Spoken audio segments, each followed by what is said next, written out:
Samantala, kinwestiyon din ng dating Chief Presidential Legal Counsel na si Attorney Salvador Panelo ang testimonya ni NBI Regional Director Attorney Jeremy Loto.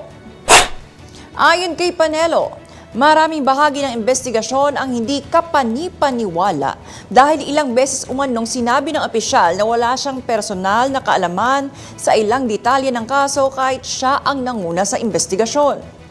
Naninindigan naman si Lotok na ang mga pahayag ni Duterte laban kina Pangulong Ferdinand Marcos Jr., First Lady Liza Araneta Marcos at dating House Speaker Martin Romualdez ay hindi dapat ituring na simpleng pananalita lamang.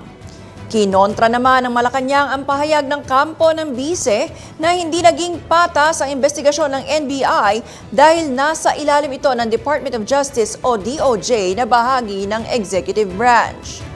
Ayon kay Palace Press Officer Claire Castro, batid ng mga abogado ng Vice-Presidente ang mandato ng NBI at ang pagkakasailalim nito sa DOJ kaya hindi na umano dapat kino-question pa ang legal na proseso.